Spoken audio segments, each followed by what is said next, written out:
I say, God, thank you for all the ways that you have blessed us. Thank you for our home. I say, thank you for bringing us all home safely, because it's not guaranteed that we're all going to make it home safely, because I know that not everybody has a home, and I'm extremely thankful that we have one. I've been fighting sickness for about 2 weeks now, and off and on, I say off and on, it hasn't been off and on. It's been terrible. About 2 weeks ago, I got knocked on my tail with some sickness that completely took me out of work for a week. Almost longer, but I muscled through to get back to work. But while I was off work, I sat and thought about how miserable I was feeling. And then I started getting really discouraged thinking about going back to work, because my work is not easy. It's physically demanding. And whenever you feel like crap, thinking about doing something else physically really takes a toll on you. Or at least it did on me. An additional reason why I was so anxious about it was because financially, I'm just not at a place where I'm bringing in a lot, because I'm not as efficient as I need to be to really start making good money. So I'm thinking about how much effort it's going to take for me to get back in there and do work, to not make enough money.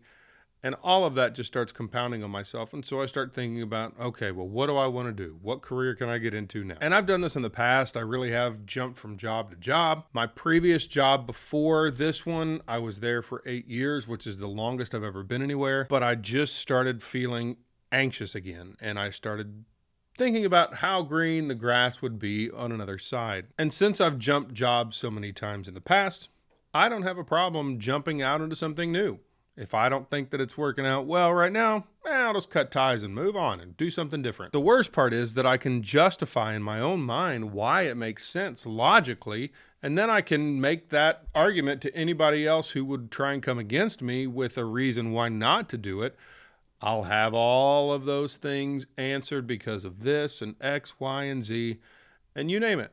And it can sound good on paper, but really what it is something deep inside of me. Well, oddly enough, I happened to stumble across the Shia LaBeouf video where he's saying, just do it.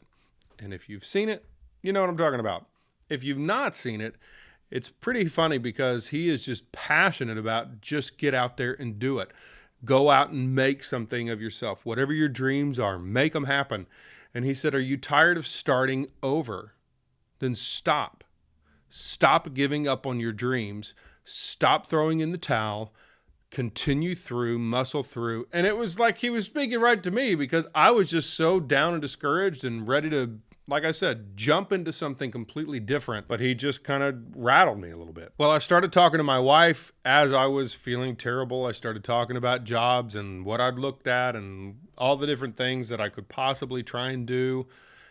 And it was funny, because after I'd watched the Shia LaBeouf thing and kind of resolved to myself, nope, I'm not going to do something else, I asked her thoughts. I said, what do you think about this? Here's a job that I'd talk to you about. What do you think about it? And she pretty much just said what he said. She goes, I don't think that's what you need to do. She said, I think that sounds like, you jumping ship. I know that you left where you worked before for specific reasons, but I feel like this is just an escape. I laughed and said, you're right.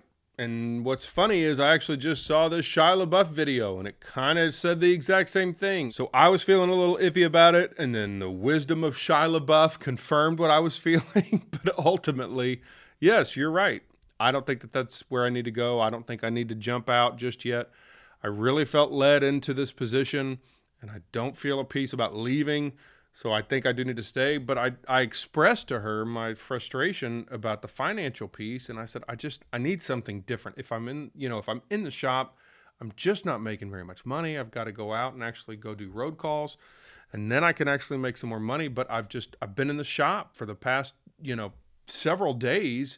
Before I was out when I was sick, I was stuck in the shop for the last 3 out of the 4 days. Well, oddly enough, I went to work and found out that not only was I going to be going out and doing more road calls, I was going to be part of the after hours rotation. So what that means is that once the shop closes at 8 until the next morning, if there are any calls where truckers need somebody to come out and change a tire on the side of the road or whatever, I'm going to get to go do that after hours in the dark, away from the safety of the shop, away from the safety of the lots that I typically work on.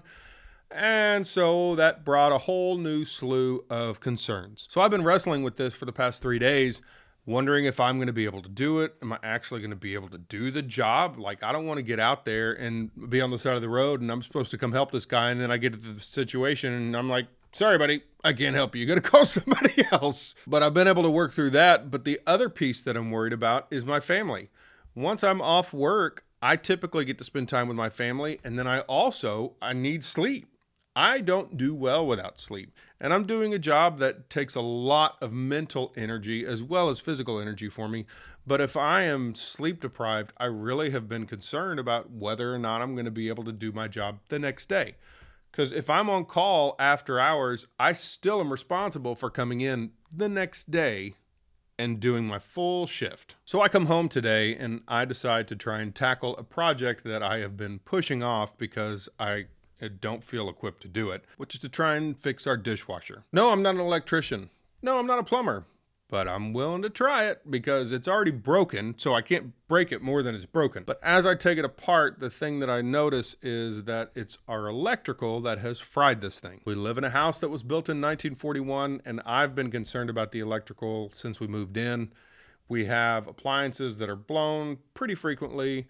We don't really have anything that's grounded. It's supposed to be grounded, but that wasn't the code whenever it was built. So all of that now came out in this dishwasher. So I'm thinking about, crap, I've got to go ahead and get the whole house rewired.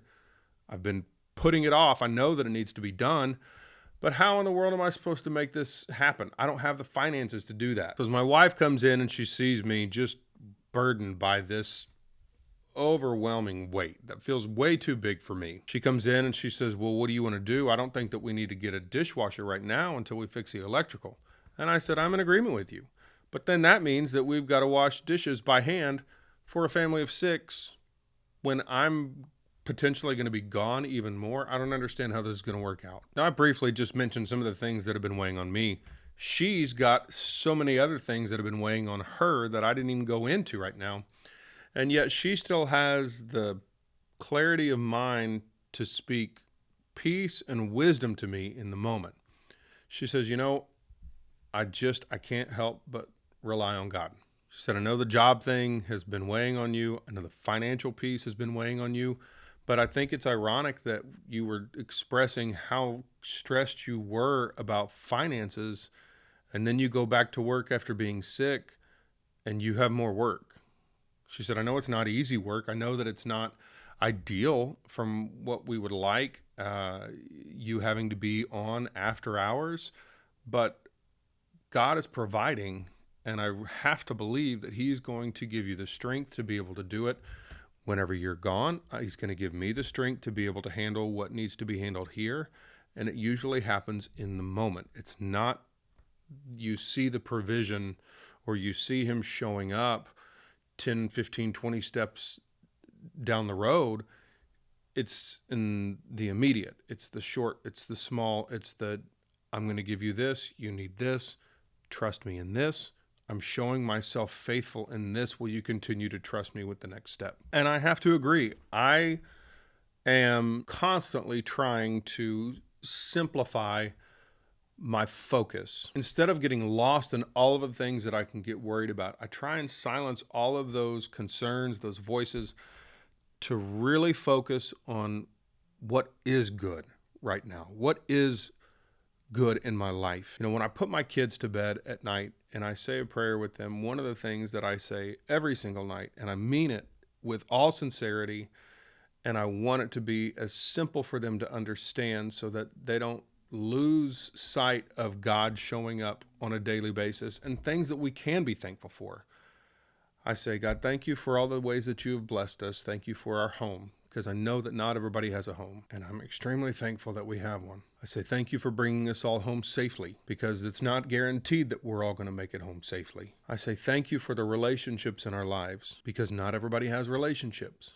And I want them to recognize the value and the blessing that is to have people in our lives that we care about and that care about us. And I say thank you that as we are going to bed tonight, we have food in our belly, clothes on our back, peace in our home. And the peace in our home is something that is priceless. You can't pay for peace.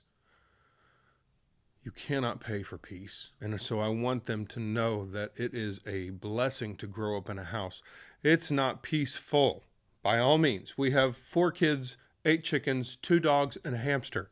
It's crazy. I've got a magnet on my refrigerator that I just absolutely loved. It says that we are 1 tent away from a full-blown circus. So it can be extremely chaotic, and that's not the peace that I'm talking about. But there is a peace amongst each other. We're not constantly fighting. We love each other. We don't hate each other. We don't speak derogatorily to each other. They don't hear my wife and I calling each other names. We don't allow them to call each other names. And that peace is something that we fight for and we acknowledge because it is so, so vital. And we know that the reason that we have the peace is because God brings us peace. One of the names that he has is the Prince of Peace. And so I'd let my kids know we are thankful for peace. And so I don't know if any of this hits home. I don't know if anybody needed to hear this. I don't know if this is helpful for you. I don't know. But I hope that it is. I hope that it helps somebody. I hope that it encourages you to hold your head up. I hope that it encourages you, if you are not in a season or a moment of peace, that you can turn to God for that peace. Thank you so much for joining me. I hope you appreciated the stories and the long rabbit trails. If you're not subscribed to the channel yet, I would greatly appreciate it if you would consider subscribing. If you like the content, give me a thumbs up, put something down in the comments section, share it on social media. And I will see you next time when we can share a cigar and change the world.